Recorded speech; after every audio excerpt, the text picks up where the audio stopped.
The morning briefing at Redstone Air Force Base should have been routine.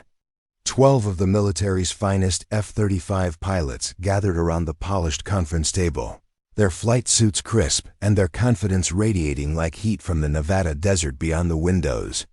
But when Captain Sarah Mitchell walked through those doors carrying a weathered flight bag and wearing a uniform that had seen better days, the atmosphere shifted. What followed wasn't just a training exercise. It was a demonstration that would shake the foundations of everything these elite aviators thought they knew about flying, about judgment, and about the quiet courage that hides behind an unassuming exterior. Before we jump back in, tell us where you're tuning in from. And if this story touches you, make sure you're subscribed, because tomorrow I've saved something extra special for you. The automatic doors of Conference Room Alpha hissed open with mechanical precision, but Captain Sarah Mitchell's entrance barely registered above the buzz of conversation already filling the space. Her flight boots made soft impressions on the polished linoleum as she stepped inside, carrying a faded green flight bag that looked like it had survived more missions than most of the pilots in the room. The overhead fluorescent lights caught the worn patches on her uniform, fabric that had been through countless wash cycles and bore the subtle signs of a career spent more in cockpits than in committee rooms. Major Jake Harrison, callsign Hawk, sat at the head of the rectangular table with his legs stretched out in front of him, the picture of casual authority. His flight suit was immaculate, pressed to perfection, with creases sharp enough to cut paper.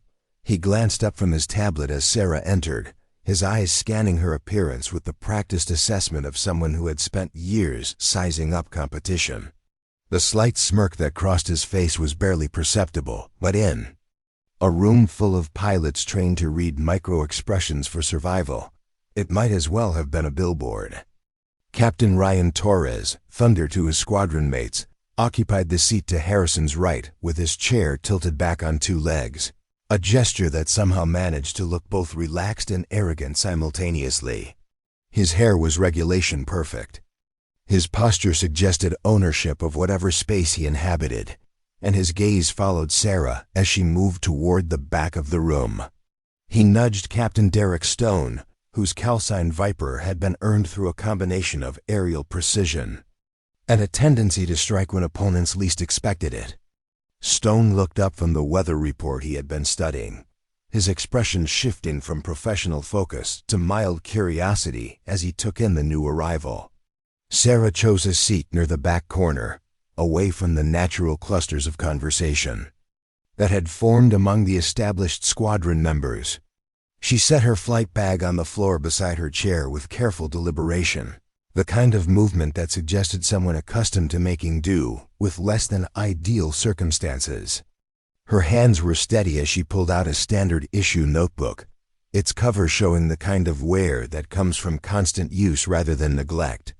The pages inside were filled with neat handwriting, technical diagrams, and the sort of detailed preparation that spoke to methodical professionalism.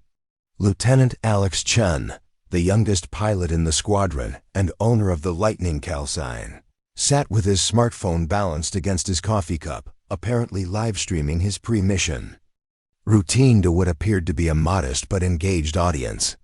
His commentary was delivered in the confident tone of someone who had never encountered a challenge he couldn't handle. "Looks like we got ourselves a new addition to the Desert Eagles today," he murmured into his phone's microphone, angling the camera subtly toward Sarah without making his documentation obvious. "Fresh transfer, by the looks of things. We'll see how she handles the Nevada heat."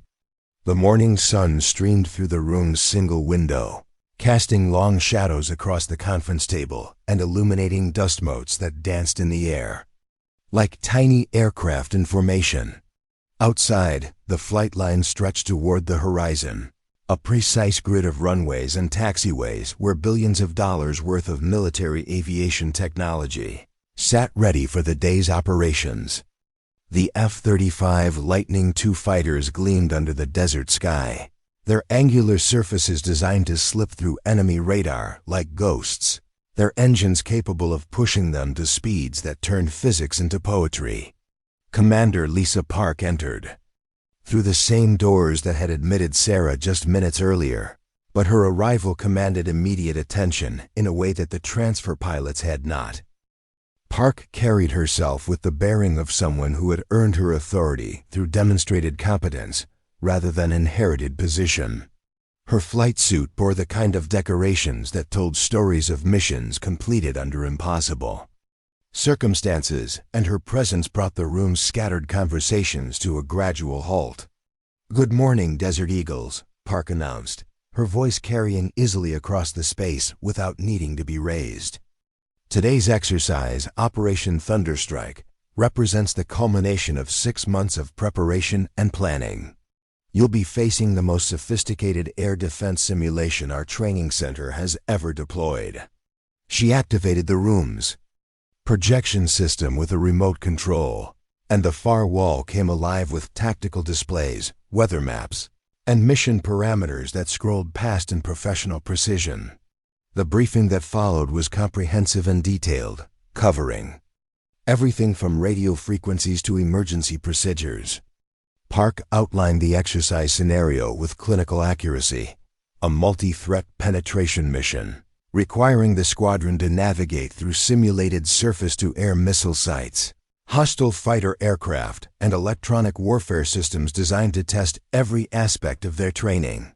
The objective was straightforward in concept but complex in execution: reach the designated target coordinates, deliver simulated ordnance, and return to base while maintaining operational security and tactical advantage. What made Operation Thunderstrike particularly challenging was the weather factor that had been incorporated into the exercise design. The National Weather Service had been tracking a severe electrical storm system moving across the region, and rather than postpone the mission, the training command had decided to incorporate the natural conditions into the simulation. Lightning, heavy precipitation, and severe turbulence would add layers of complexity that no computer program could fully replicate. Captain Marcus Webb, whose razor callsign reflected both his sharp flying skills and his equally sharp tongue, raised his hand during the meteorological portion of the briefing. "Ma'am, what's our contingency if the storm system intensifies beyond operational parameters?" His question carried the tone of someone who had flown through challenging conditions before and understood the difference between acceptable risk and reckless endangerment. Park's response was measured and professional. "All aircraft are equipped with the latest lightning protection systems, and our meteorological team will be monitoring conditions continuously throughout the exercise. If conditions deteriorate beyond safe parameters, we'll initiate immediate recall procedures." She paused, scanning the room with the kind of look that suggested she was taking the measure of each pilot individually. "However, I expect the Desert Eagles to demonstrate the same level of professionalism and adaptability that has made this squadron a model for air superiority tactics throughout the Air Force." As the briefing progressed, Sarah remained largely silent, taking notes with the steady concentration of someone absorbing every detail. Her pen moved across the pages of her notebook in precise strokes, recording not just the obvious mission parameters, but also the subtle nuances of timing, weather patterns, and system specifications that other pilots might consider secondary information. When Park displayed the aircraft assignments on the main screen, a quiet ripple of reaction moved through the room. The newest F-35 variants, equipped with the most advanced avionics and system upgrades, had been assigned to Harrison, Torres, Stone, Chun, and Webb. Their aircraft represented the cutting edge of military aviation technology, with enhanced radar systems, improved electronic warfare capabilities, and processing power that could handle multiple threat scenarios simultaneously. These jets were the pride of the fleet, the aircraft that visiting dignitaries were shown during base tours, the machines that appeared in recruitment videos and defense contractor presentations. Sarah's assignment appeared at the bottom of the list: Aircraft AF-892157, an earlier production model that had been in service for several years. While perfectly airworthy and capable of completing the mission, it lacked some of the newer systems that had been incorporated into the latest variants. The aircraft had earned the unofficial nickname Old Reliable among the maintenance crews, a designation that was meant to convey dependability, but often came across as a polite way of saying outdated. The reaction to the aircraft assignments was subtle but unmistakable. Preparing and narrating this story took us a lot of time, so if you are enjoying it, subscribe to our channel. It means a lot to us. Now back to the story. Harrison exchanged a glance with Torres that conveyed volumes without requiring words. Stone's eyebrows rose slightly as he processed the information, and Chun's livestream commentary took on a tone of barely concealed amusement. Looks like our new pilot gets to take the vintage bird up for a spin, he murmured into his phone's microphone. Should be interesting to see how she handles the classics. Webb leaned back in his chair and crossed his arms, a gesture that somehow managed to convey both judgment and dismissal. Hope she's got experience with older systems, he said, directing his comment toward no one in particular, but ensuring it was loud enough to carry across the room. Those early production models can be a little temperamental when things get rough. Sarah's response to the aircraft assignment was notably different from what the room's dynamics might have predicted. Rather than showing disappointment or concern, she simply made a note in her notebook and continued listening to the briefing with the same focused attention she had maintained throughout the session.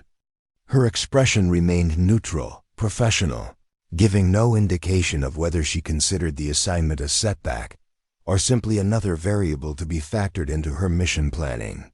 The technical portion of the briefing delved into the specific systems and procedures that would be critical for the exercise's success.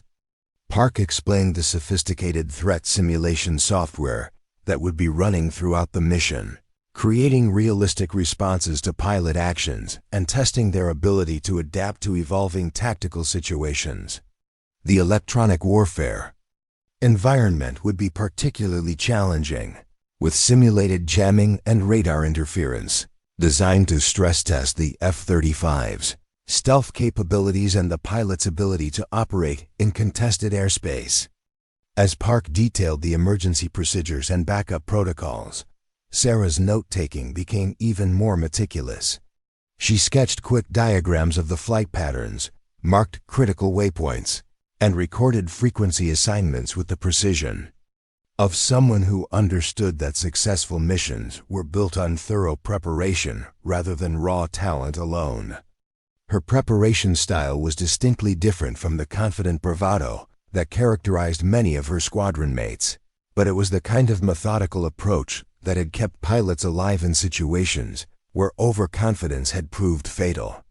The briefing concluded with individual aircraft assignments and pre-flight timelines. Each pilot was given a packet of mission-specific information, including detailed route plans, communication protocols, and emergency contact procedures. As the room began to empty, the pilots naturally gravitated toward their established social groupings, discussing tactics, comparing equipment, and engaging in the kind of professional shop talk that was as much about building camaraderie as sharing information. Sarah gathered her materials with the same deliberate care she had shown throughout the briefing, placing her notebook and mission packet in her flight bag, with movements that suggested someone accustomed to keeping track of important details in challenging environments. As she stood to leave, she found herself walking behind Harrison and Torres, whose conversation had turned to speculation about the exercise's difficulty level and their expectations for the newer pilots in the squadron. Should be a good test of how the latest upgrades perform under stress, Harrison was saying, his tone carrying the confidence of someone who had never doubted his ability to handle whatever challenges might arise. The new targeting systems should give us a significant advantage over anything the simulation can throw at us. Torres nodded in agreement, then glanced back toward Sarah with an expression that managed to combine politeness with condescension. "How about you, Captain Mitchell?" looking forward to putting Old Reliable through its paces. His use of the aircraft's nickname was delivered with just enough emphasis to make it clear that he was aware of the implications. Though he maintained the facade of casual conversation, Sarah's response was measured and professional. "Every aircraft has its strengths, Captain Torres. I'm confident a F-892-157 will perform exactly as designed." Her answer revealed nothing about her personal feelings regarding the assignment, while simultaneously deflecting any attempt to draw her into the kind of competitive posturing that seemed to characterize much of the squadron's social dynamics. The corridor leading from Conference Room Alpha to the flight line was lined with displays showcasing the history of Redstone Air Force Base and the achievements of the 47th Fighter Squadron. Photographs of previous Desert Eagles commanders hung in precise intervals, their formal portraits capturing decades of military aviation leadership. Below each photograph, brass plaques detailed significant accomplishments, combat deployments, and contributions to Air Force operational doctrine.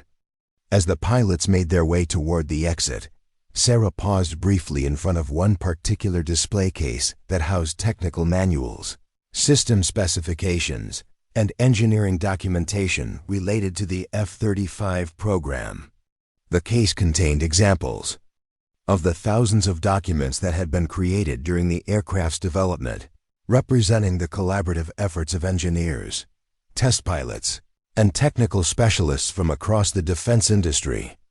Most pilots passed by without giving the display more than a cursory glance, but Sarah stopped long enough to read several of the document titles with what appeared to be more than casual interest. The morning air outside Conference Room Alpha carried the distinctive smell of jet fuel, hydraulic fluid, and the metallic scent of aircraft that had been sitting under the desert sun. The flight line stretched out before them like a testament to American air power, with F-35s arranged in precise rows according to maintenance schedules and operational readiness status. Ground crews moved among the aircraft with practiced efficiency, conducting pre-flight inspections, loading ordnance, and performing the hundreds of small tasks that ensured each jet would be ready when its pilot arrived. Aircraft a F-892-157 sat in the third row, its position reflecting its status as a reliable but unremarkable member of the fleet.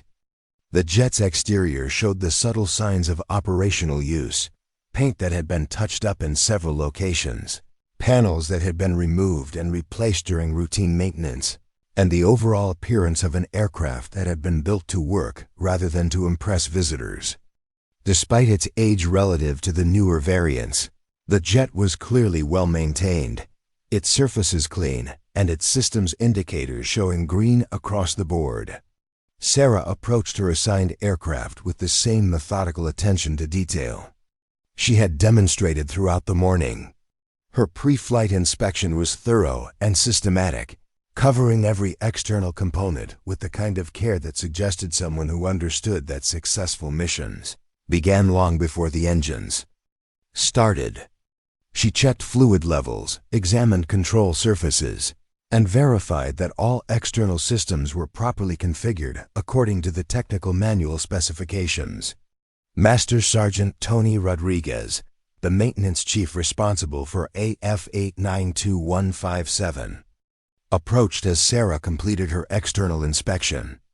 Rodriguez had been working on F-35 since the early production models had first arrived at Redstone, and his expertise with the aircraft systems was encyclopedic. "She's ready to go, Captain," he reported, handing Sarah a clipboard with the aircraft's maintenance log. "We replaced the primary navigation computer last week, and all systems are showing nominal performance." As Sarah reviewed the maintenance records, Rodriguez continued with the kind of commentary that maintenance personnel often shared with pilots they trusted. "Don't let the newer guys give you grief about flying Old Reliable," he said, his voice carrying the authority of someone who had seen countless aircraft come and go. "That bird has logged more flight hours than most of the squadron combined, and she's never failed to bring her pilot home. Sometimes experience matters more than fancy electronics." The exchange between Sarah and Rodriguez was observed by Chun, who was conducting his own pre-flight routine several aircraft away. His live stream commentary took on a tone of barely concealed amusement as he narrated the interaction for his online audience. "Looks like our transfer pilot is getting the full vintage experience," he murmured into his phone's microphone. "Hope she's got some experience with aircraft that predate the smartphone era." By 0530 hours, the flight line was buzzing with the controlled energy that preceded major training exercises. Ground crews completed their final checks and began clearing the area around each aircraft. Pilots completed their personal equipment inspections, ensuring that helmets, survival gear, and communication systems were all functioning properly. The tower cleared the squadron for engine start, and one by one, the powerful Pratt and Whitney engines began their characteristic whine that would build to a thunderous roar. Sarah's engine start procedure was executed with textbook precision, each step completed in the exact sequence specified by the technical manual. As the jet's systems came online, she monitored the displays with the focused attention of someone who understood that the next few hours would test every aspect of her training and preparation. The weather radar showed the approaching storm system as a massive wall of precipitation and electrical activity, moving steadily toward the exercise area with the inexorable force of nature itself. As the Desert Eagles prepared for takeoff, Sarah made one final check of her aircraft's lightning protection systems, reviewing the operational parameters with the kind of attention to detail that suggested more than routine familiarity with the technology. What none of her squadron mates could have known was that her interest in these particular systems went far beyond standard pilot training, representing knowledge gained through years of development work that had helped create the very technology that would soon be put to the ultimate test. The crew chief working Sarah's aircraft handed her the pre-flight checklist with professional courtesy that couldn't quite mask his curiosity about the new pilot who had been assigned to Old Reliable. Staff Sergeant Jennifer Kim had been working the flight line for 3 years and had developed an instinct for reading pilots through their pre-flight routines. Some approached their aircraft with swagger that bordered on arrogance, while others demonstrated nervousness that manifested in repeated checks of systems they had already verified twice. Sarah fell into neither category, conducting her inspection with methodical thoroughness that suggested someone who understood the critical nature of every component without allowing anxiety to drive unnecessary repetition.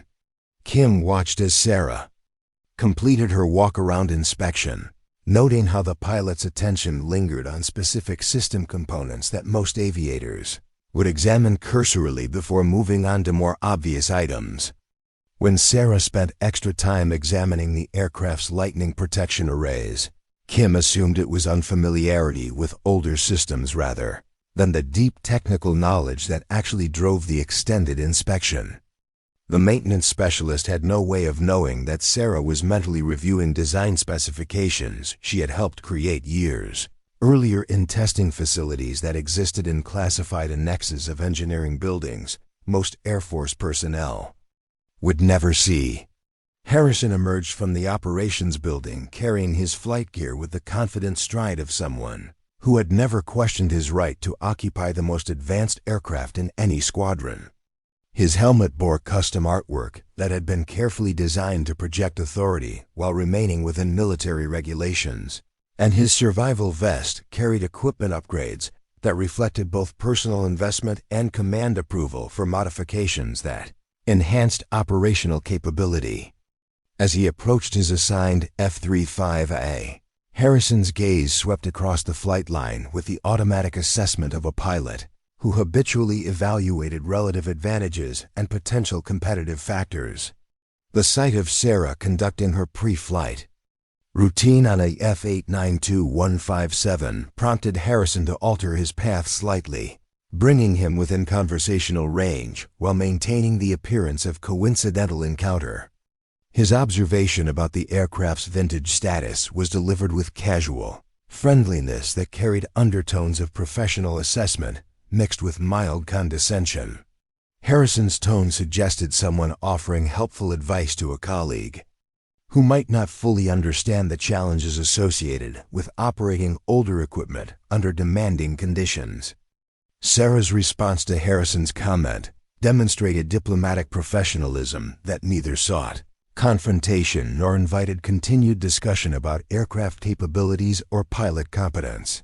Her acknowledgement that a F-892-157 represented proven technology was delivered with confidence that reflected genuine appreciation for engineering excellence regardless of production date. What Harrison interpreted as defensive rationalization was actually informed assessment based on intimate knowledge of the aircraft's design philosophy and operational characteristics under exactly the kind of challenging conditions they would encounter during Operation Thunderstrike. Torres and Chun approached their respective aircraft with conversation that carried across the flight line despite their attempts to maintain discrete volume levels. Their discussion of pilot assignments and aircraft allocations was conducted in the coded language that military professionals used when they wanted to express opinions without creating official statements that might appear in performance evaluations or incident reports. Chun's live-stream commentary provided running narration for his online audience, describing the morning's activities with enthusiasm that reflected genuine love for aviation mixed with youthful confidence in his own abilities. The subtle mockery embedded in their observations about pilot aircraft matching was delivered with enough humor to maintain plausible deniability while ensuring their actual opinions were clearly communicated to anyone within hearing range. Their speculation about whether newer pilots would be able to handle vintage equipment was technically framed as concern about training adequacy, but functioned as commentary on perceived competence levels based on assignment patterns that might or might not reflect actual command assessment of pilot capabilities.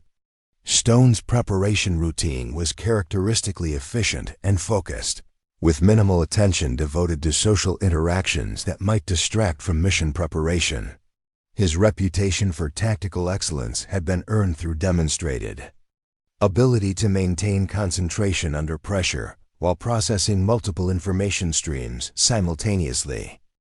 Stone's brief glance toward Sarah's aircraft was part of his habitual situational awareness rather than active interest in squadron politics.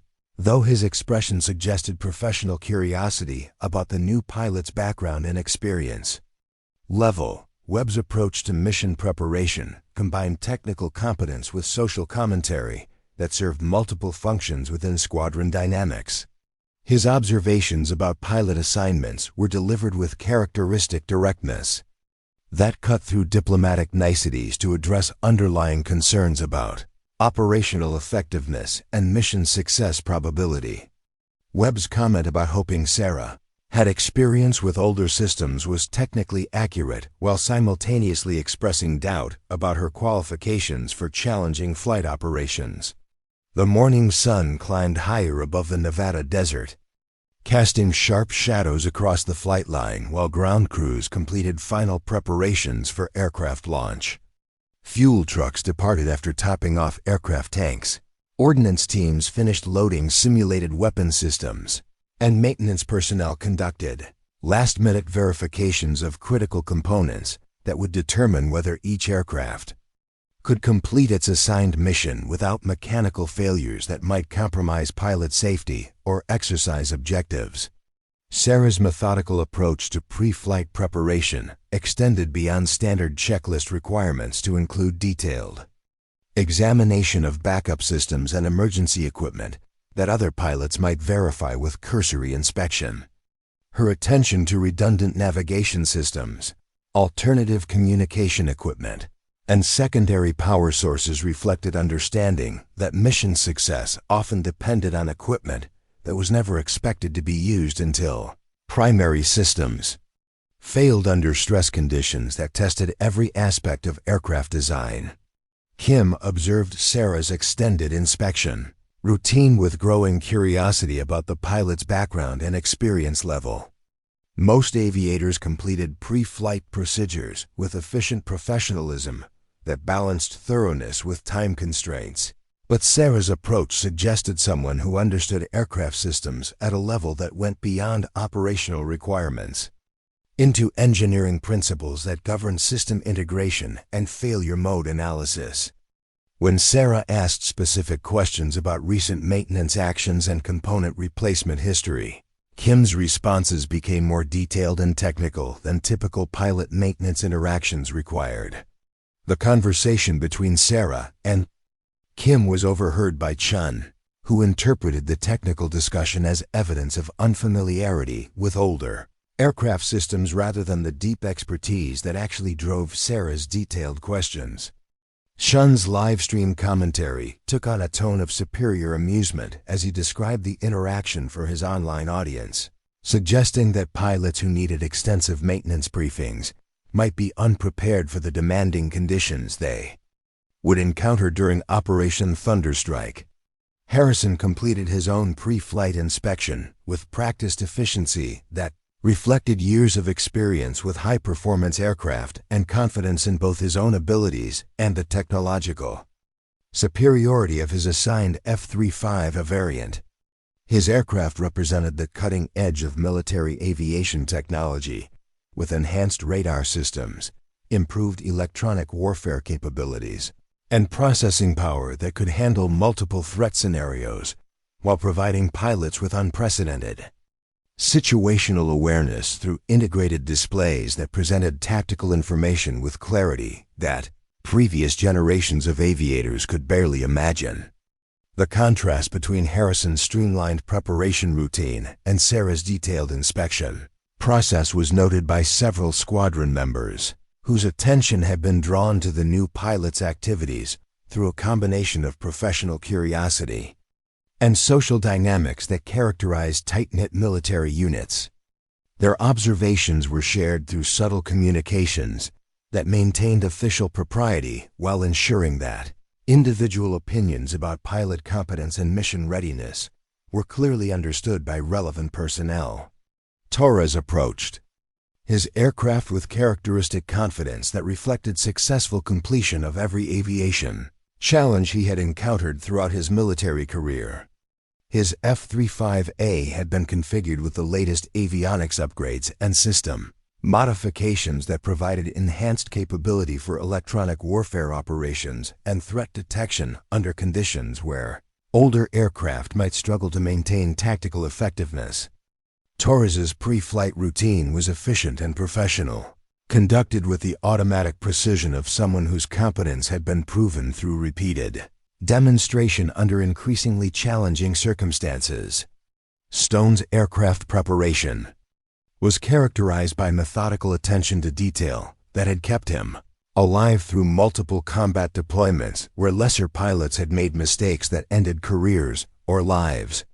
His F-35A carried equipment modifications that reflected hard-earned understanding of operational requirements under conditions where technological superiority could be negated by tactical errors or equipment failures that compromised mission effectiveness. Stone's inspection routine covered every critical system with thoroughness that balanced efficiency with comprehensive verification of aircraft readiness. Webb's approach to mission preparation combined technical expertise with competitive assessment of relative advantages and potential challenges that might arise during Operation Thunderstrike. His aircraft had been assigned based on demonstrated proficiency with advanced systems and proven ability to operate effectively under electronic warfare conditions that would test both pilot skills and technological capabilities. Webb's pre-flight inspection was conducted with characteristic precision that reflected understanding of the critical relationship between thorough preparation and mission success. Chun's live-stream audience was treated to running commentary about squadron dynamics and pilot personalities as he conducted his own aircraft inspection with enthusiasm that reflected genuine excitement about the morning's exercise. His F-35A represented the newest generation of fighter aircraft technology, equipped with systems that had been designed specifically to counter threats that had emerged since Earlier variants entered operational service. Shen's preparation routine was efficient and confident, conducted with the technological fluency of someone who had grown up with digital systems that integrated seamlessly with human cognitive processes. The approaching storm system was visible on the horizon as a dark wall of clouds that promised significant weather challenges for the morning's exercise. Lightning flickered within the storm mass with frequency that suggested electrical activity intense enough to affect aircraft operations and pilot navigation systems. The National Weather Service had been tracking the system's movement and intensity throughout the night, providing updates that allowed exercise planners to incorporate natural conditions into training scenarios that would test pilot capabilities under realistic operational stress. Sarah's attention to weather conditions extended beyond standard meteorological briefings to include detailed analysis of electrical storm characteristics and their potential impact on aircraft systems that might be vulnerable to electromagnetic interference or direct lightning strikes. Her review of weather data was conducted with technical understanding that reflected knowledge of aircraft design specifications and system vulnerabilities that most pilots would never encounter unless they worked directly with engineering teams. During aircraft development and testing phases, ground control began broadcasting taxi instructions as pilots completed their pre-flight preparations and prepared to move their aircraft from parking positions to runway approaches that would sequence takeoffs according to mission timing requirements. The process of marshaling 12 F-35As into proper formation required coordination between pilots, ground crews, and control tower personnel whose combined expertise ensured safe and efficient aircraft movement under conditions where communication errors or timing mistakes could result in dangerous situations or mission delays. Sarah's aircraft was positioned for taxi with timing that placed her in the middle of the departure sequence, neither leading the formation nor bringing up the rear, a position that reflected standard procedures for integrating new squadron members into established operational patterns. As she began taxi procedures, her aircraft's older systems required slightly different operating techniques compared to the newer variants flown by her squadron mates, differences that were subtle but potentially significant under stress conditions where pilot workload might be elevated beyond normal training levels. The taxi process provided opportunities for informal communication between pilots as they moved their aircraft toward runway positions, though radio discipline required that conversations remain professional and mission-focused rather than social commentary that might interfere with operational safety or control tower communications. Harrison's position as flight leader required him to monitor squadron readiness and coordination while maintaining awareness of weather conditions and exercise parameters that would determine mission success or failure. Torres maintained formation position with precision that reflected his reputation for exceptional flying skills and tactical awareness under demanding conditions. His aircraft's advanced systems provided enhanced situational awareness that allowed him to monitor weather conditions, track squadron positioning, and prepare for mission execution simultaneously, while maintaining communication protocols that ensured coordinated operations throughout the formation. Stone's taxi procedures were conducted with characteristic efficiency and focus that reflected years of experience operating under conditions where attention to detail often determined mission outcomes. His aircraft systems were performing nominally, with all indicators showing readiness for the challenging conditions they would encounter during Operation Thunderstrike simulated combat scenarios. Webb's preparation for departure included final verification of communication systems and tactical displays that would be critical for mission success under electronic warfare conditions designed to test pilot capabilities and aircraft performance. Under realistic operational stress, his confidence in both his own abilities and his aircraft's technological capabilities was based on proven performance under similar conditions during previous exercises that had challenged every aspect of pilot training and aircraft design. Shun completed his departure preparations while maintaining livestream commentary for his online audience, describing the excitement and anticipation that characterized major training exercises where pilots could demonstrate their skills under conditions that approximated actual combat operations. His enthusiasm for the morning's mission was infectious, though his confidence in technological superiority would soon be tested by natural conditions that no amount of advanced electronics could completely mitigate. The control tower cleared the Desert Eagles for formation takeoff as storm clouds continued building on the horizon with ominous intensity that suggested Operation Thunderstrike would encounter natural challenges as demanding as any simulated threats designed by exercise. Planners. Lieutenant Colonel Patricia Reynolds watched from the tower observation deck as 12 F-35 as prepared for departure, her experienced eye automatically assessing aircraft positioning, weather conditions, and pilot readiness through subtle indicators that years of operational command had taught her to recognize and interpret. Reynolds had been monitoring weather updates throughout the morning, tracking the electrical storm system's movement and intensity while consulting with meteorological specialists about conditions the squadron would encounter during their 4-hour exercise window. The decision to proceed with Operation Thunderstrike despite deteriorating weather conditions reflected command confidence in both pilot capabilities and aircraft design specifications, though Reynolds understood that natural phenomena could create challenges that no amount of training or technology could completely eliminate.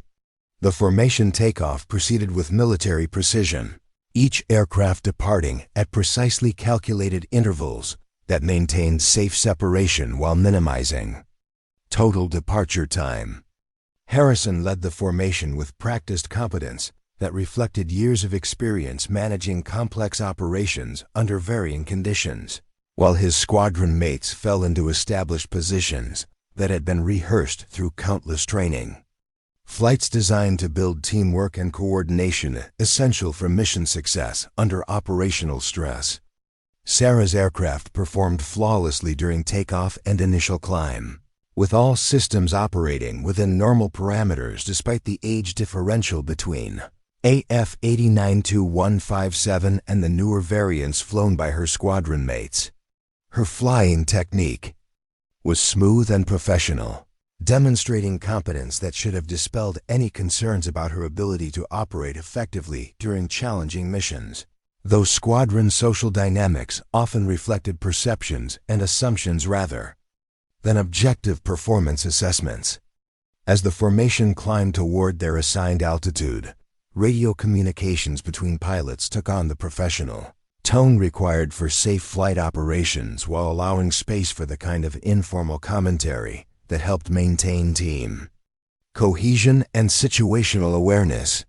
Harrison's leadership style encouraged input from squadron members while maintaining clear command authority and decision-making, responsibility that would be critical when conditions became challenging during the exercise's most demanding phases.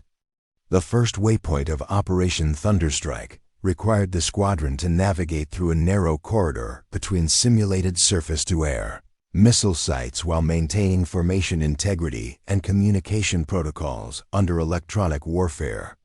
Conditions designed to interfere with standard navigation and communication systems.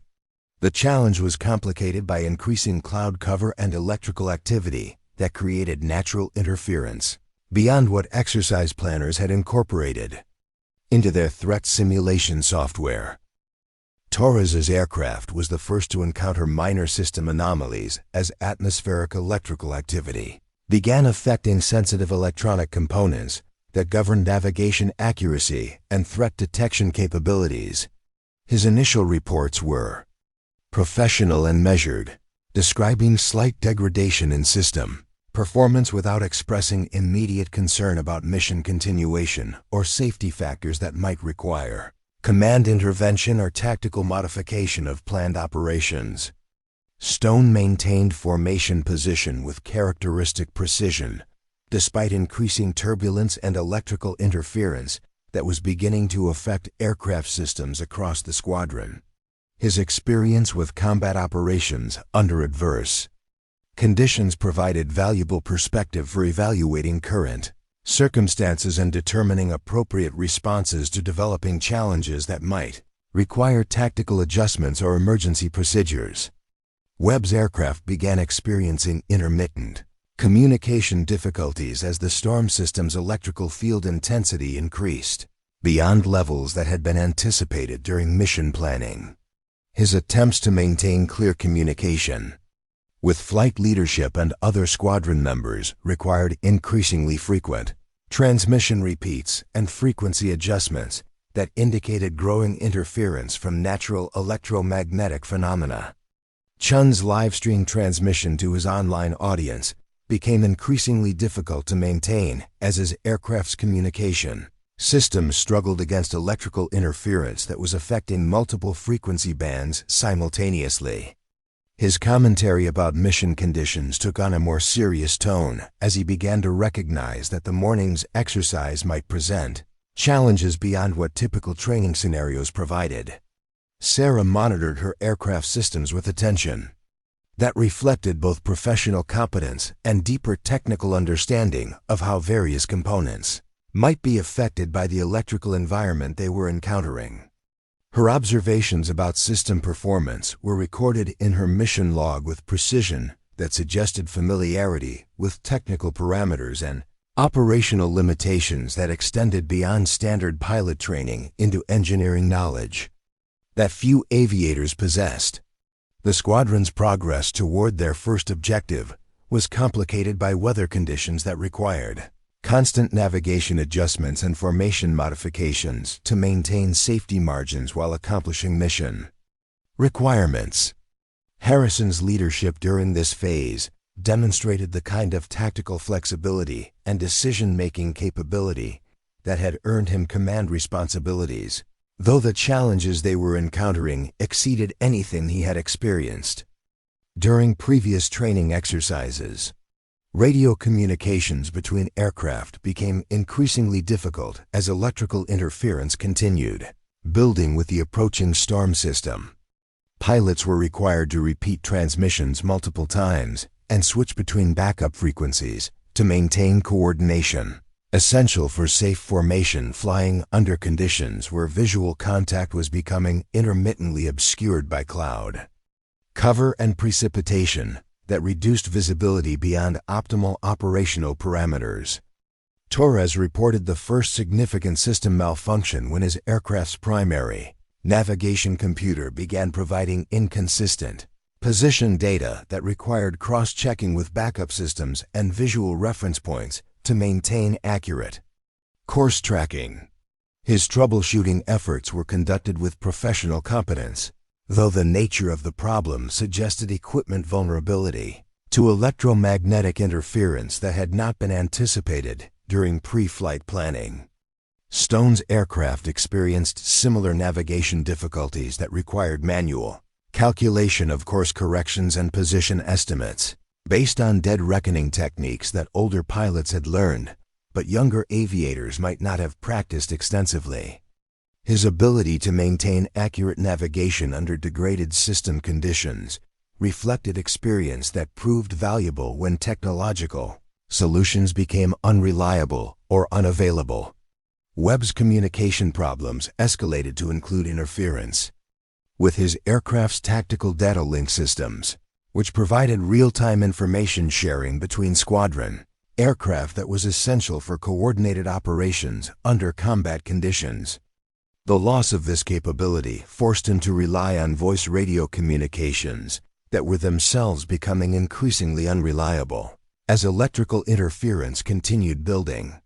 Chun's aircraft systems began showing warning indicators for multiple electrical components as the storm's electromagnetic field affected sensitive electronics throughout his F-35's integrated avionics suite.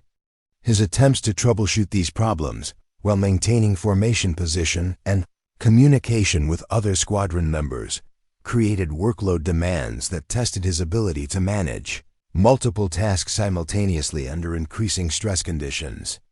The exercise's first major challenge point required the squadron to execute a coordinated attack against simulated ground targets while under fire from surface-to-air, missile systems, and hostile fighter aircraft.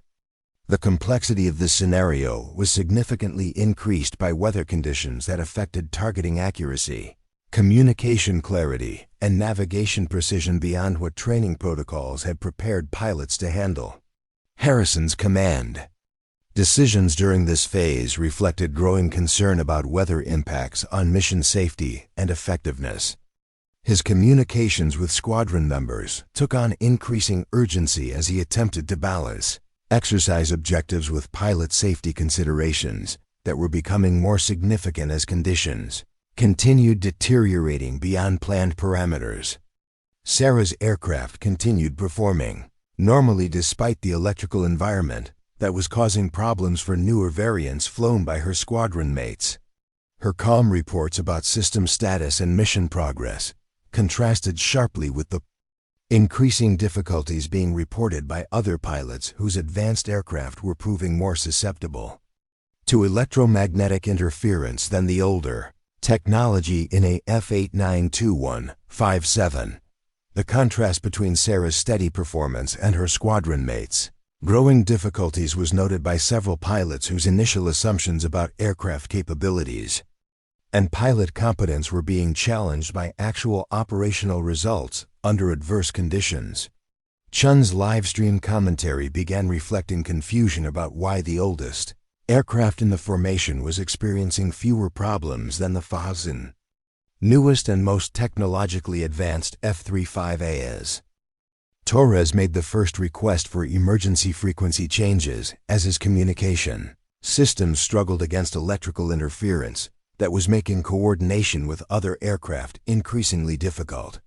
His professional demeanor remained intact, though his voice carried undertones of concern about equipment reliability under conditions that were exceeding design specifications for electromagnetic interference resistance. Stone's navigation problems required him to request position updates from other aircraft to verify his course accuracy, a situation that reflected system degradation beyond what backup procedures could completely compensate for.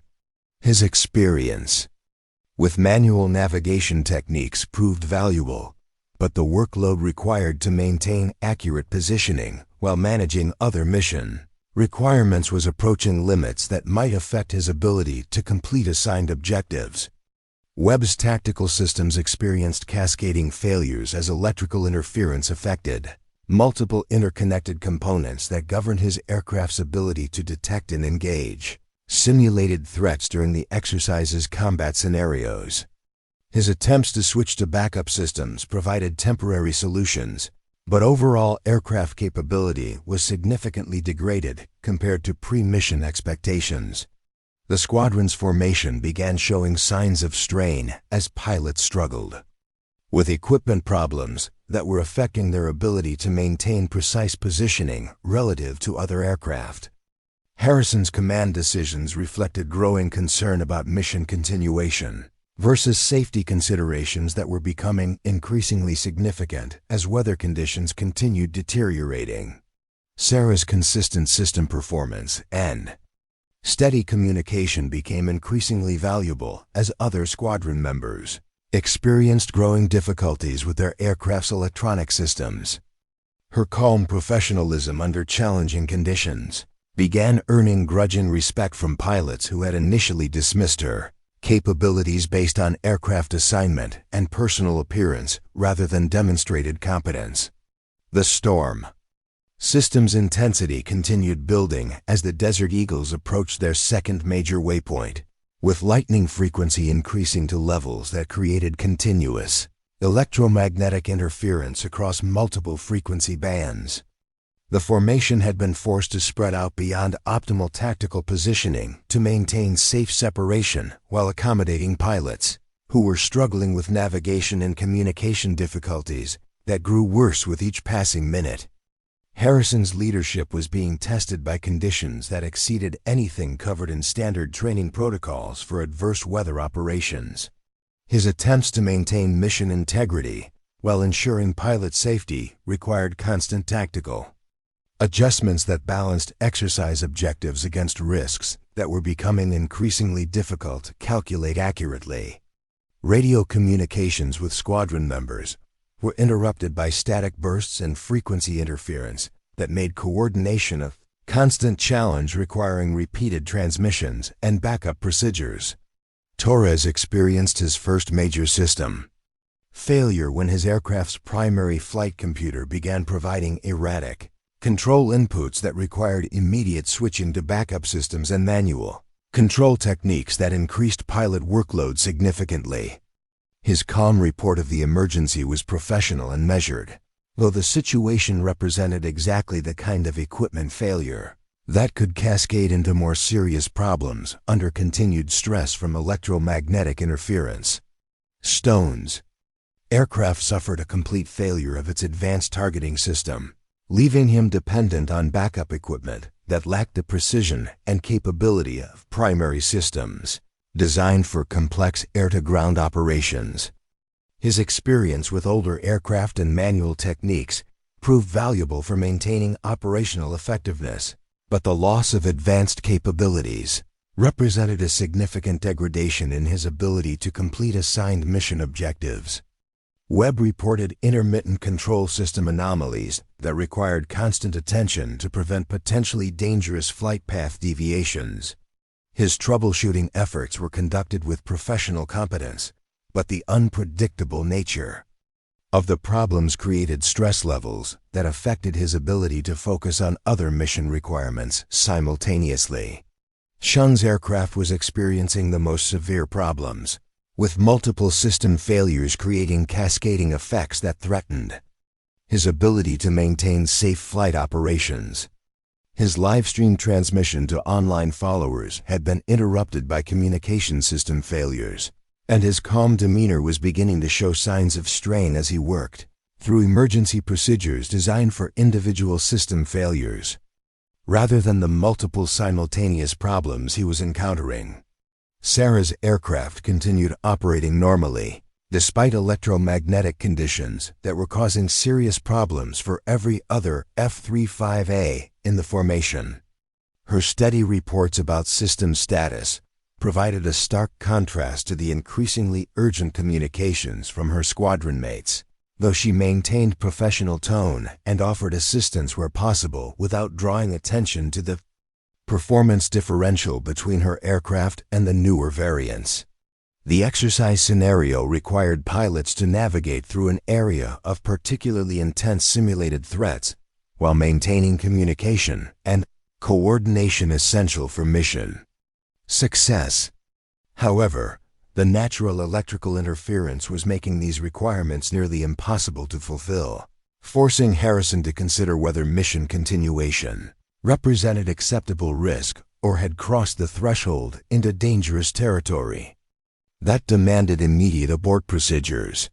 Reynolds monitored squadron communications from the control tower with growing concern about weather impacts that had exceeded all pre-mission predictions and planning parameters. Her discussions with meteorological specialists confirmed that electrical activity was continuing to intensify beyond levels that aircraft systems had been designed to handle, creating operational risks that justified serious consideration of mission termination despite the training value that successful completion would provide.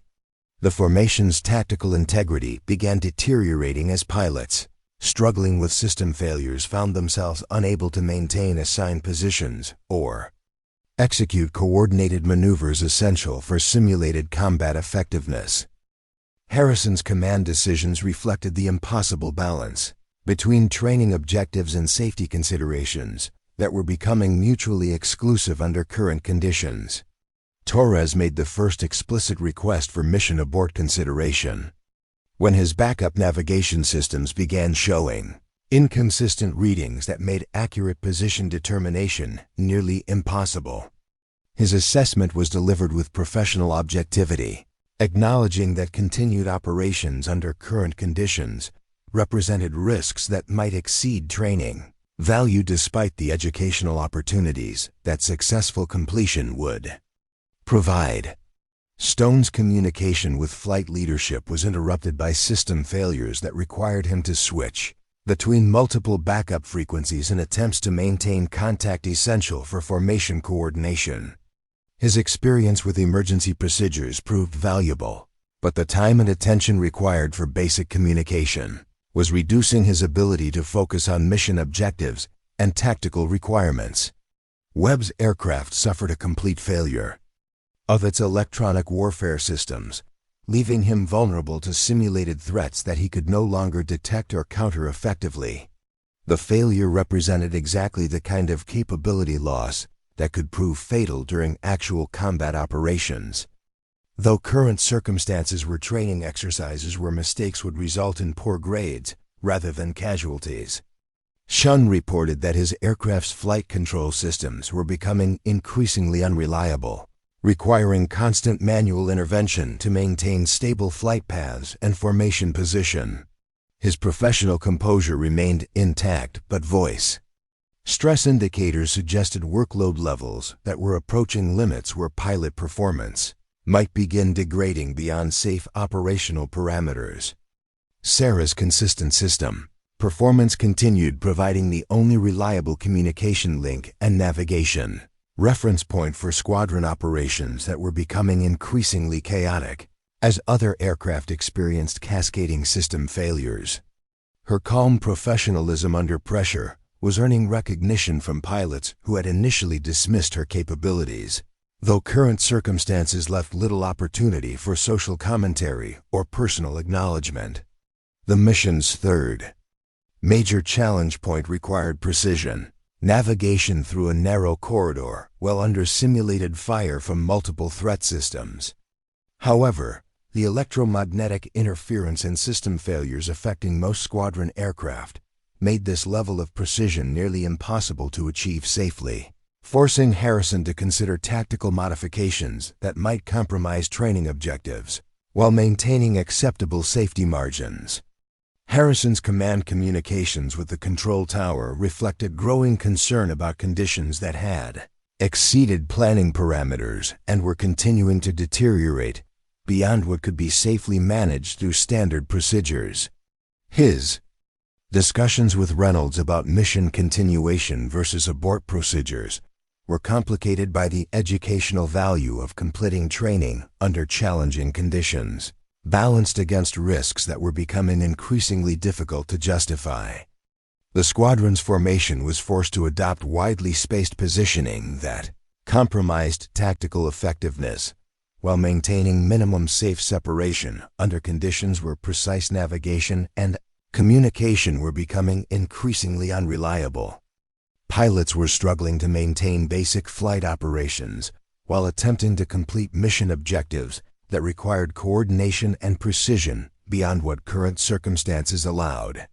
Torres experienced his second major system failure when backup navigation equipment began providing position data that conflicted with visual references and dead reckoning calculations. His request for immediate assistance from other squadron numbers reflected growing concern about his ability to maintain accurate positioning without reliable electronic navigation aids. Stone's aircraft suffered additional system degradation that left him dependent on manual control techniques and basic instruments that required constant attention to maintain safe flight operations. His experience with older aircraft and emergency procedures proved valuable, but workload demands were approaching levels where mission effectiveness would be compromised, even if safety could be maintained. Webb reported that his aircraft's communication systems were failing completely, leaving him dependent on emergency frequencies and backup equipment that provided minimal capability for coordination with other squadron members. The communication loss represented exactly the kind of equipment failure that could isolate pilots during critical mission phases when coordination was essential for survival. Chun's aircraft was approaching the limits of safe operation as multiple system failures created workload demands that exceeded what single pilots could manage effectively while maintaining formation position and mission objectives simultaneously. His calm professionalism remained intact, But objective assessment suggested that continued operations might require emergency landing procedures if conditions continued deteriorating. Sarah's aircraft maintained full operational capability despite electromagnetic conditions that had disabled or degraded systems on every other F-35A in the formation.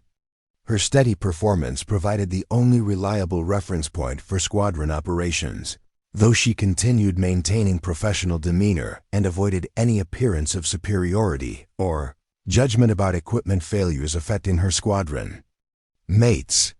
The decision point had arrived with the force of inevitability that characterized military operations, where circumstances evolved beyond planning parameters and commanders faced choices between training objectives and operational safety. Harrison's communications with the control tower reflected the kind of tactical assessment that required balancing multiple factors simultaneously: pilot capability, aircraft condition, weather deterioration, and mission value against risks that were continuing to escalate beyond acceptable limits for routine training exercises. Reynolds authorized mission continuation with modified parameters that acknowledged current limitations while maintaining educational value through completion of core objectives under realistic stress conditions. Her command decision reflected confidence in pilot capabilities and aircraft design margins, though weather monitoring would continue providing real-time updates about electrical activity that might require immediate mission termination if conditions exceeded even modified safety thresholds. The squadron's approach to their final major objective required navigation through the most challenging portion of the exercise route, where simulated threats were concentrated at maximum density while natural electrical interference had reached levels that made standard operational procedures nearly impossible to execute with precision. Pilots would be required to demonstrate maximum capability under minimum equipment reliability, exactly the kind of challenge that separated exceptional aviators from merely competent ones. Sarah's methodical preparation for this final phase included detailed review of her aircraft's backup systems and emergency procedures with attention that reflected deep understanding of equipment capabilities under stress conditions. Her technical knowledge extended beyond standard pilot training into engineering principles that governed system design and failure mode analysis, though none of her squadron mates could have suspected the depth of expertise that informed her calm confidence under circumstances that were testing everyone else's capabilities. Torres attempted to compensate for navigation system failures through manual calculation techniques that required constant cross-referencing between multiple information sources to maintain accurate positioning. His mathematical skills and professional training proved adequate for basic navigation, but the mental workload required for continuous position calculation was affecting his ability to maintain situational awareness and tactical effectiveness simultaneously. Stone's aircraft had been reduced to basic operational capability through cascading system failures that left him dependent on fundamental flight controls and emergency equipment designed for survival rather than mission completion. His experience with adverse conditions and equipment failures proved valuable for maintaining safe operations, but his ability to contribute meaningfully to squadron objectives had been severely compromised by circumstances beyond his control. Webb's communication difficulties had progressed to the point where coordination with other squadron members required constant effort and creative use of backup procedures that provided minimal capability compared to standard operational expectations. His professional competence remained intact, but the time and attention required for basic communication was consuming mental resources needed for tactical decision-making and mission execution. Chun's aircraft was approaching operational limits, where continued flight represented acceptable risk only because emergency landing procedures would present even greater dangers under current weather conditions. His calm management of multiple simultaneous system failures demonstrated exceptional pilot skills, though objective assessment suggested that his F-35 might not remain flyable much longer if electromagnetic Interference continued intensifying. The final approach to their primary target required precision navigation through simulated air defenses while maintaining formation integrity under conditions where individual aircraft were barely capable of basic flight operations. The challenge represented exactly the kind of scenario where technological superiority could be negated by equipment failures and pilot capability became the determining factor for mission success or failure. Harrison's tactical leadership during this phase reflected years of experience managing complex operations under adverse conditions, though current circumstances exceeded anything he had encountered during previous training or combat deployments. His command decisions required constant adaptation to changing aircraft capabilities and pilot limitations that were evolving in real time as electromagnetic interference continued affecting squadron systems. Sarah's aircraft remained the formation's most reliable platform despite being the oldest and least technologically advanced F-35A in the squadron. Her steady system performance provided navigation reference and communication relay capability that was becoming essential for squadron coordination as other aircraft experienced increasing difficulties with basic operational requirements.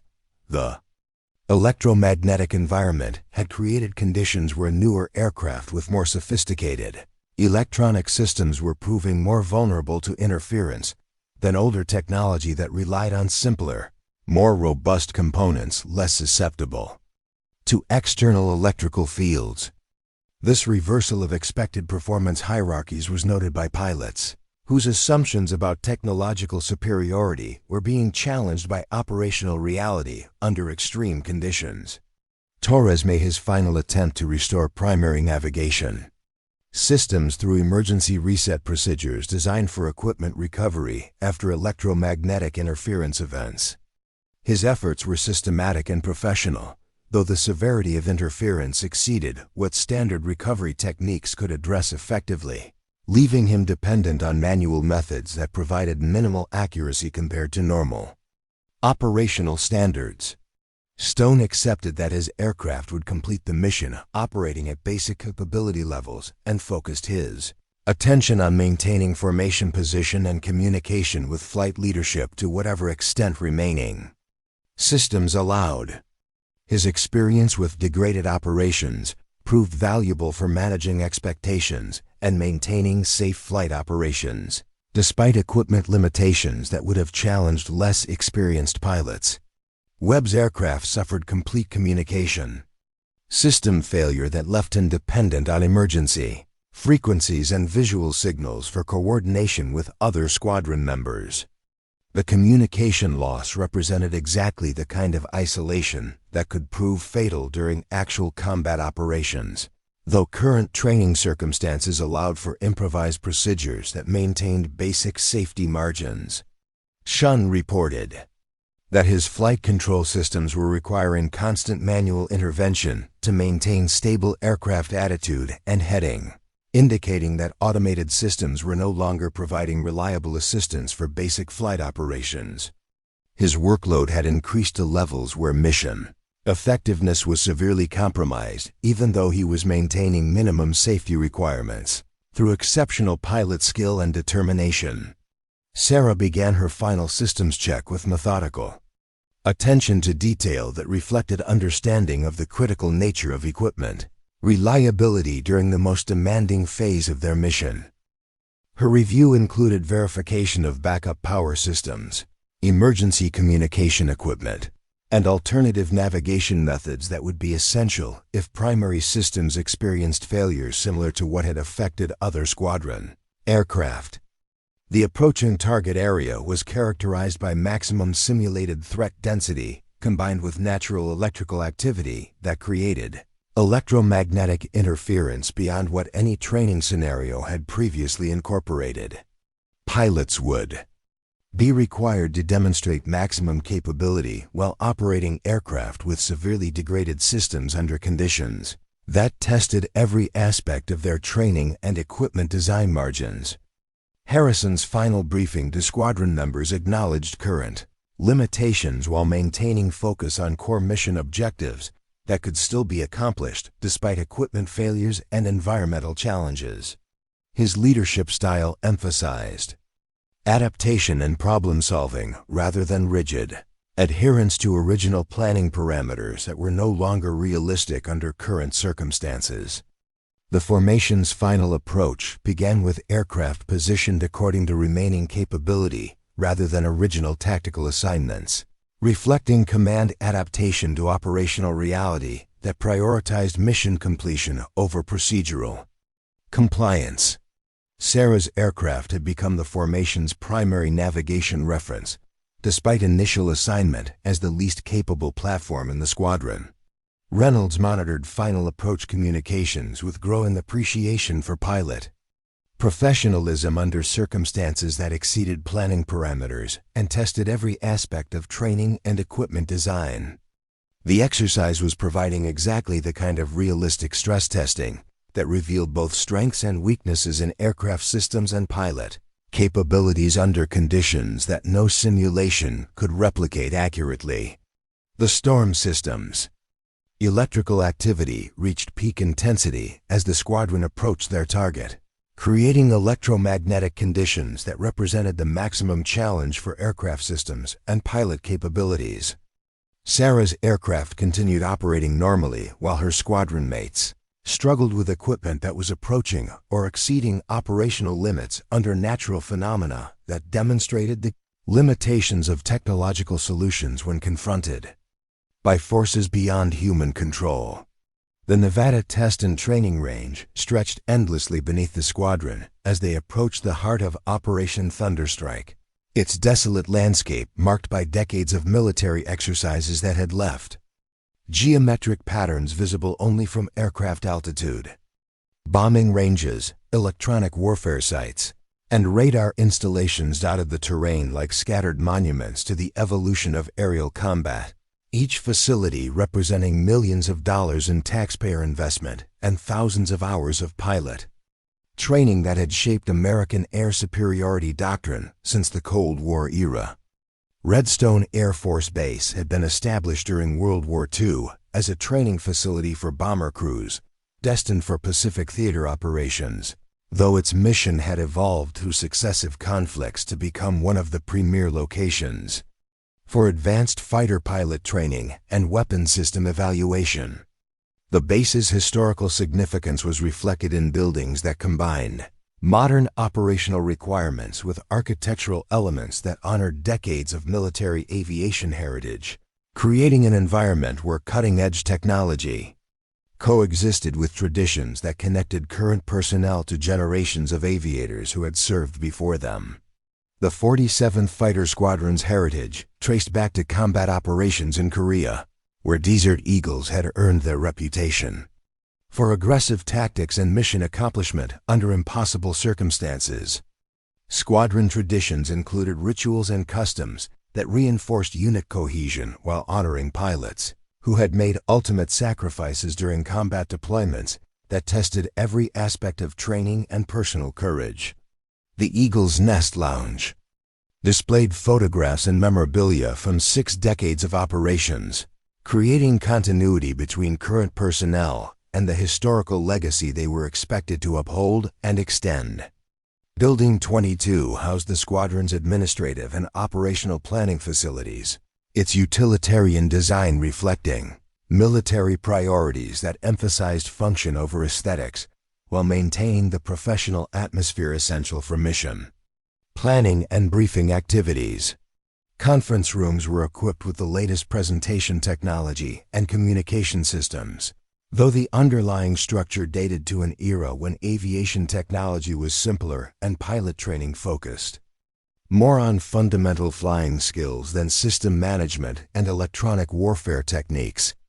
The engineering section occupied a separate wing of the complex, its laboratories and testing facilities representing partnerships between military organizations and defense contractors that developed and evaluated new technologies under controlled conditions before operational deployment. Technical documentation lined the walls in climate-controlled display cases, showcasing the collaborative efforts of thousands of engineers, test pilots, and technical specialists whose work had created the most advanced military aircraft in human history.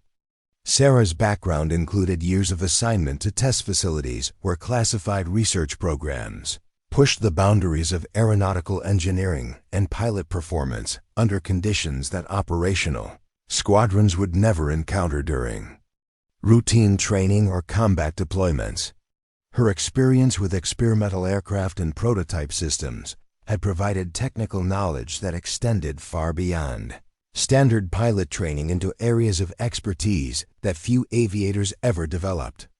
During conventional military careers, the storm system approaching their operational area represented natural phenomena that military planners had studied extensively but never fully incorporated into training scenarios due to the inherent unpredictability and risk factors associated with severe electrical weather conditions. Lightning strikes on aircraft were rare but potentially catastrophic events that had resulted in lost aircraft and pilot fatalities.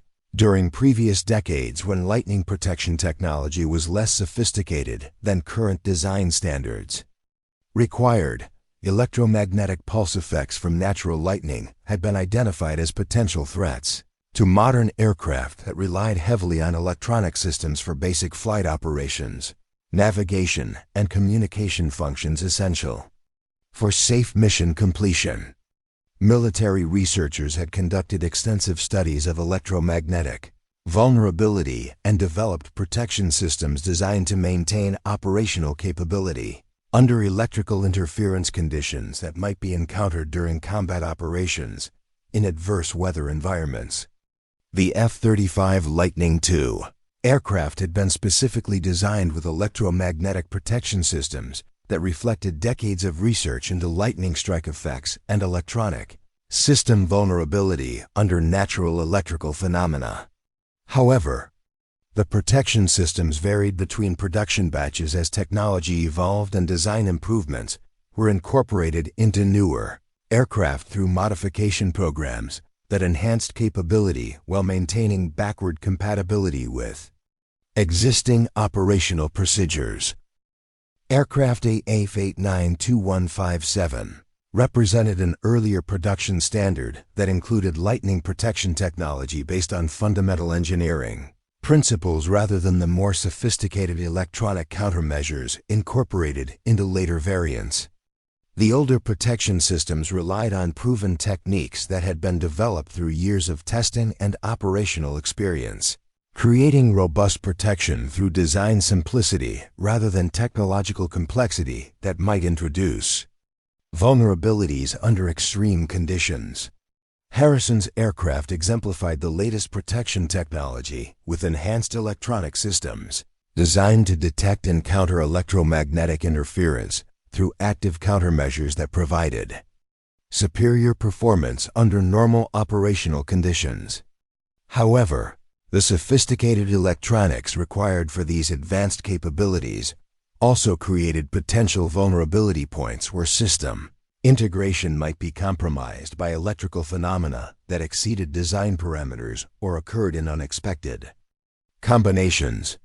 Torres flew one of the newest F-35A variants with lightning protection systems that incorporated artificial intelligence algorithms designed to adapt protection strategies based on real-time analysis of electromagnetic conditions and threat assessment. The advanced technology provided unprecedented capability under controlled conditions, but had never been tested under the extreme natural electrical activity they were currently encountering during Operation Thunderstrike. Stone's aircraft included intermediate technology that represented evolutionary improvements over earlier systems while maintaining the robust design philosophy that prioritized reliability over maximum capability. His protection systems had been proven through extensive testing and operational deployment, though current electromagnetic conditions were approaching the limits of what any technology could reasonably be expected to handle effectively. Webb's F-35A incorporated the most recent technological advances in electromagnetic protection, with systems designed to provide maximum capability against both natural lightning and enemy electronic warfare threats through integrated countermeasures that coordinated multiple protection strategies simultaneously. The complexity of these systems provided superior performance under ideal conditions, but required perfect integration between multiple components that might fail unpredictably under extreme stress. Chun's aircraft represented the cutting edge of lightning protection technology with experimental systems that had been incorporated into the newest production aircraft as part of ongoing development programs designed to maintain technological superiority over potential adversaries. However, the experimental nature of some systems meant that their performance under extreme conditions remained theoretical, rather than proven through extensive operational experience. The atmospheric conditions surrounding Operation Thunderstrike had created electromagnetic environments that exceeded what military researchers had previously documented during natural phenomena studies. Lightning frequency and intensity were approaching levels typically associated with severe tropical storms rather than the desert. Electrical activity that characterized normal weather patterns in the Nevada operational area. Scientific monitoring. Stations throughout the test range were recording electromagnetic data that would prove valuable for future aircraft design and protection system development, though current priority focused on pilot safety and mission completion rather than research objectives that could be analyzed after personnel returned safely to base facilities. The historical precedent for aircraft operations under severe electrical conditions was limited to emergency situations where pilots had no choice but to continue flight operations despite weather conditions that would normally result in immediate mission termination and return to base procedures. Most documented cases involved single aircraft encountering unexpected weather rather than formation operations where multiple aircraft faced simultaneous electromagnetic challenges. Military meteorologists had been tracking the storm system throughout the night, using satellite imagery and atmospheric modeling to predict its movement and intensity with accuracy that allowed operational planning despite the inherent uncertainty associated with natural weather phenomena. However, the actual electromagnetic effects they were observing exceeded predictive models and represented conditions that pushed the boundaries of what aircraft systems had been designed to handle. The combination of high-altitude, desert terrain, and seasonal atmospheric conditions had created a perfect electromagnetic storm that concentrated electrical activity beyond what normal weather patterns would produce in other geographical regions or during different times of year.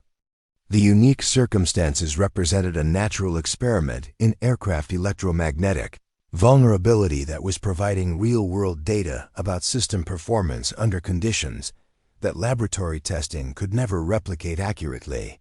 Ground-based monitoring equipment at Redstone Air Force Base was recording electromagnetic field strength measurements that exceeded previous maximums in their historical database, creating documentation that would be studied by engineers and researchers for years to come as they work to improve aircraft protection systems and operational procedures for extreme weather conditions.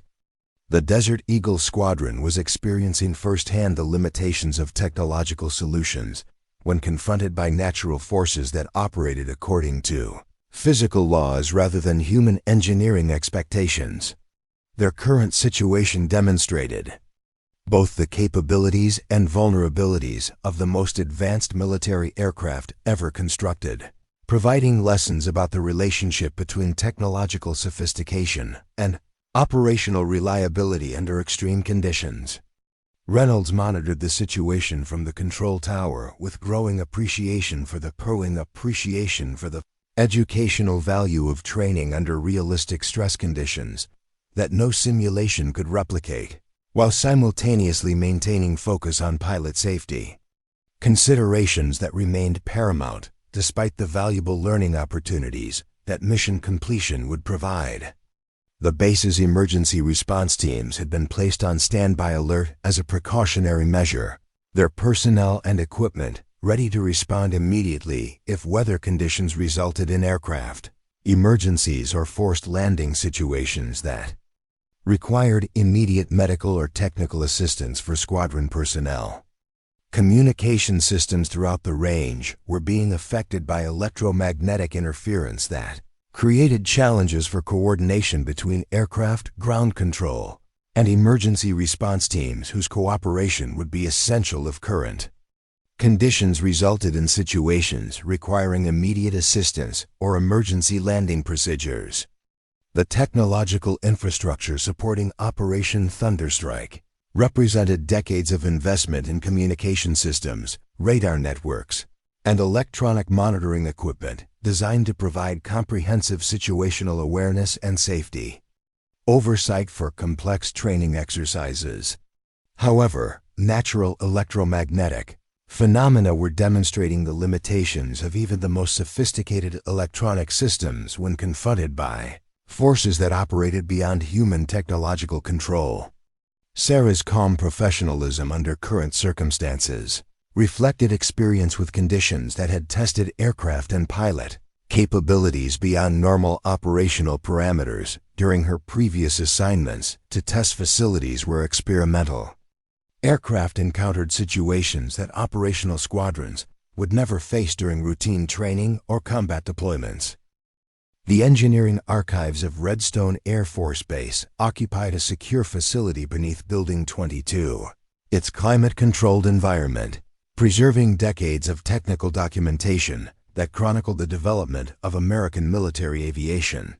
From experimental concepts to operational deployment, access to these archives required specific security clearances and legitimate research purposes, though most base personnel remained unaware of the facility's existence or the historical significance of documents housed within its protected storage systems.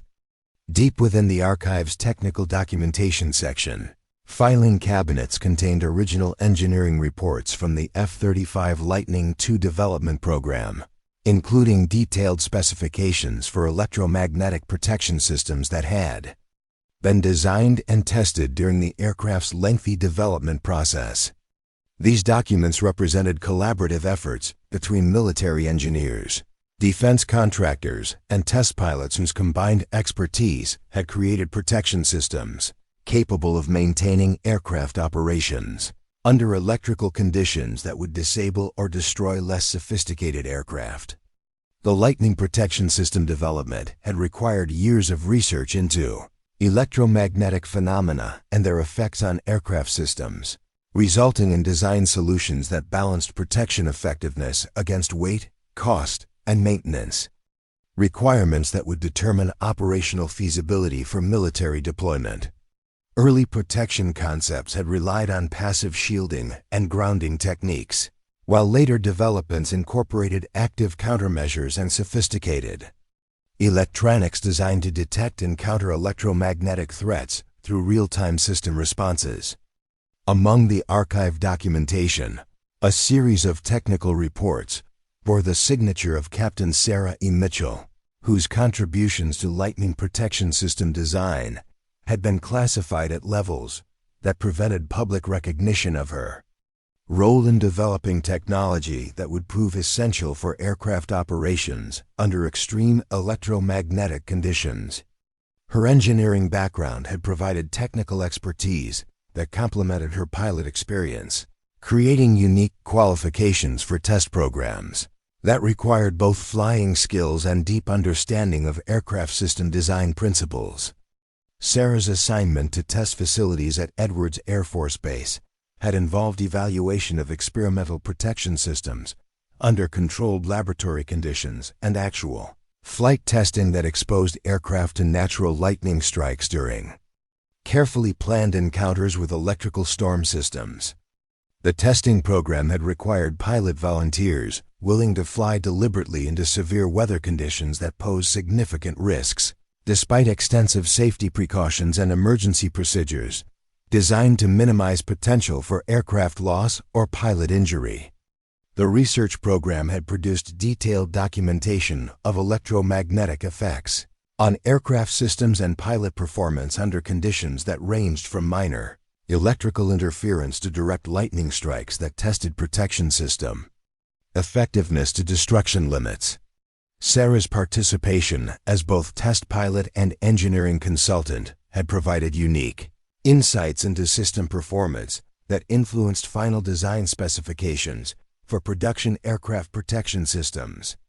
Technical reports from the testing program included detailed analysis of protection system performance under various electromagnetic conditions, with particular attention to design differences between early production aircraft and later variants, that incorporated improved technology based on testing results and operational experience.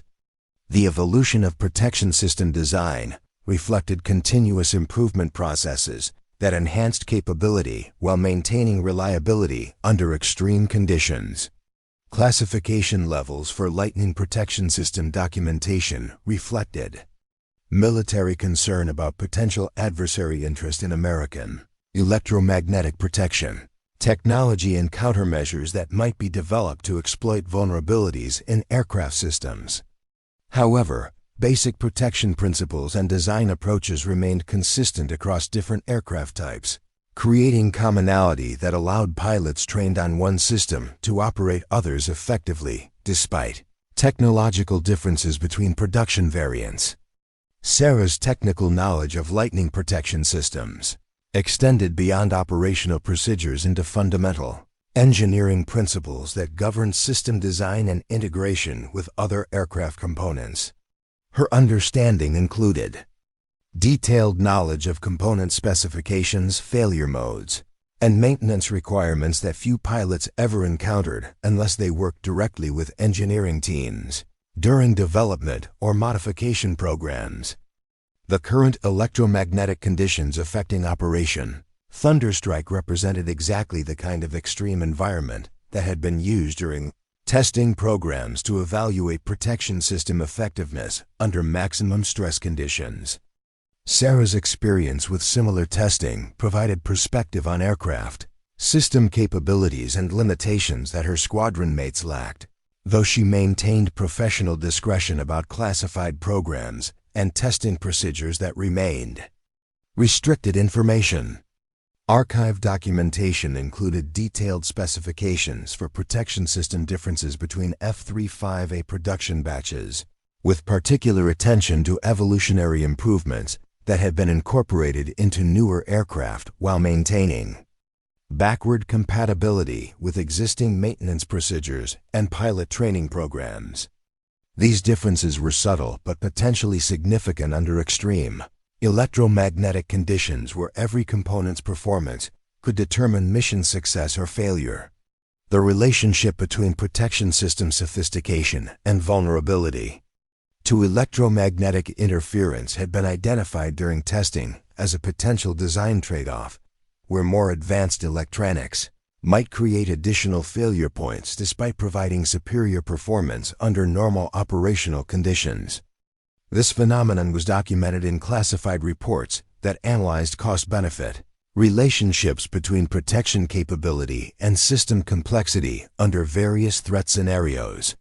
Aircraft AF-8921 57's lightning protection systems represented early production technology that had been proven through extensive testing and operational deployment before more sophisticated systems were developed for later variants. The older technology relied on fundamental protection principles that provided robust performance through design simplicity rather than electronic complexity that might introduce vulnerabilities under extreme conditions. Current electromagnetic interference levels were approaching maximums that had been encountered during testing programs, creating natural experimental conditions that would provide valuable data about protection system performance under operational circumstances that laboratory testing could never replicate accurately.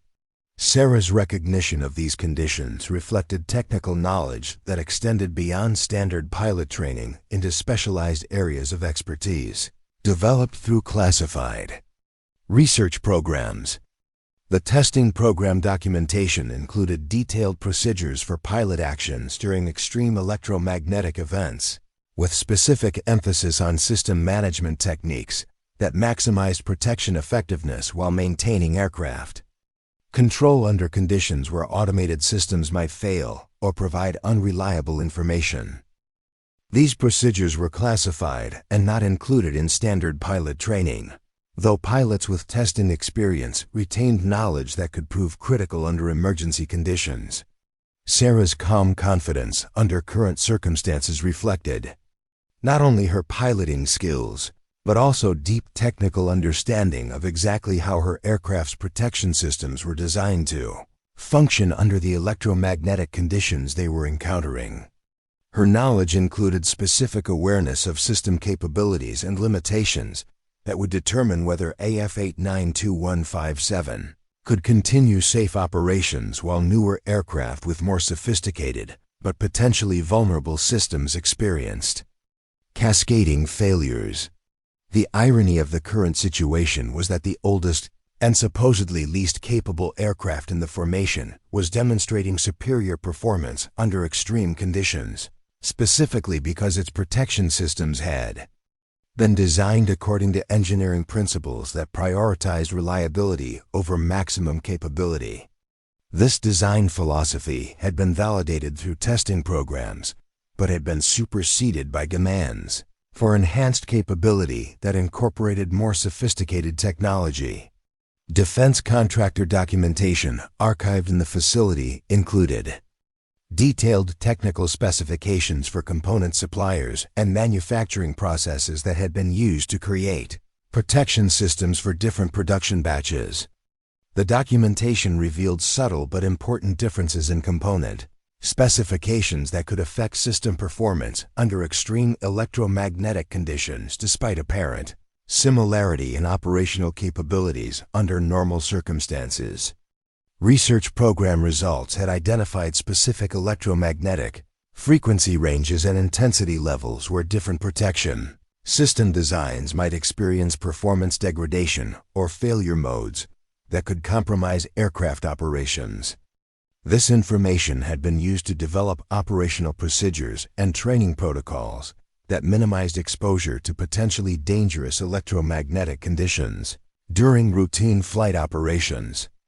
Sarah's assignment to current operational squadrons had been intended to provide experienced test pilot perspectives during routine training exercises, though her specialized knowledge of electromagnetic protection systems had not been considered relevant for normal squadron operations that were unlikely to encounter extreme electromagnetic conditions. The current situation was demonstrating the value of technical expertise that extended beyond standard pilot qualifications.